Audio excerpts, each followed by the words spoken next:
Hello friends, so today we will discuss the boundary layer approximation.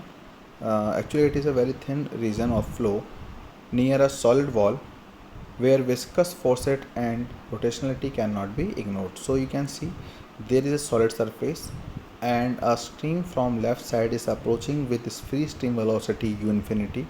Now the thing is that the layer which is next to the solid surface get stick to this surface, right? And because of the adhesive bonding, and that layer actually deaccelerate the next layer which is moving just adjacent to that layer because of the cohesive forces. So there will be layer by layer which will deaccelerate themselves, but after certain distance this won't work properly. So that narrow region or that thin region which is near to the solid boundary, because of those things and those cohesive bond, where we can see velocity gradient. I have shown it there that velocity gradient is there. Velocity is moving, varying with y direction, whereas the flow was in x direction, and that zone is known as boundary layer region, right? So I have shown the no slip condition between the solid surface and the layer which is next to the solid surface, right? And del u by del y is the velocity gradient, right? After certain distance the velocity gradient becomes 0, del u of del y becomes 0, so the flow velocity becomes the same as that of free stream, right? Now next is what? Next you can see a diagram I have shown here. There are three zones. The you can see now the boundary layer which is shown here, right? And you can see after certain height it get unstable and it breaks down, and after the transition the mixing of the layer different layers starts, and that is called as turbulent flow or turbulent zone. But there is another a very thin layer which is next to the boundary, and that is called as viscous sublayer or laminar sublayer, right?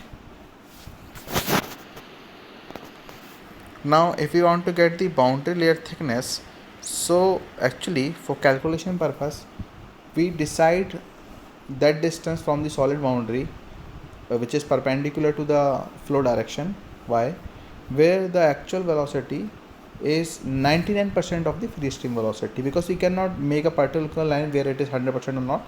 So we have decided that should be 99%, right? So you can see in the diagram also. So that is the boundary line, or at certain x value there is particular y, and y is also varying with s. Now there is term displacement thickness. Displacement thickness, actually it is a distance that a streamline just outside of the boundary layer is reflected away from the wall due to the effect of boundary layer on, in order to compensate for the reduction in mass flow rate due to boundary layer growth, right? Because there is a boundary layer growth, so total mass which was coming from a particular height cannot move with this boundary layer region, because the local velocity is less than the free stream velocity. So the upper streamline will get deflected which were near to the boundary layer region. I have shown this here also. So the upper layer will be get deflected, right? Now how much is this deflection del star?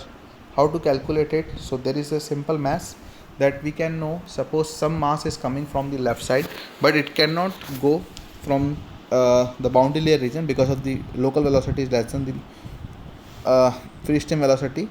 So at particular y I have taken a small dy where the local velocity is u.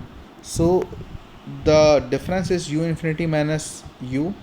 So this much amount cannot be passed. Multiply by the density and the cross section area, we can get the mass which cannot pass through, right? Same total I have mentioned by a green sketch that this amount of mass cannot pass through, and sure it will deflect the upper stream, right? And now how to get this value? I mentioned it. Reduction in mass flow rate will be equal to rho u infinity u minus u dy into 1 is equal to total reduction, which is rho u infinity minus u dy, and which is equal to 1 minus u of u infinity dy integration, right? So that is how we can get the value of. Now momentum thickness, because the mass is not going through properly, so momentum will be deflected, change energy, the kinetic energy will be different also.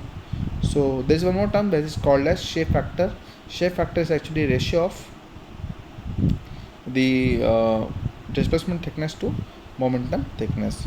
So, and if you want to get the boundary condition, so boundary condition are there, that at x is equal to 0 the boundary thickness is 0, at y is equal to 0 the local velocity is 0, at y is equal to del, which is boundary thickness, the infinite velocity is equal to free stream velocity for the calculation purpose, otherwise it is 99%, and the wall shear stress or tau naught is equal to mu du by dy, y is equal to 0.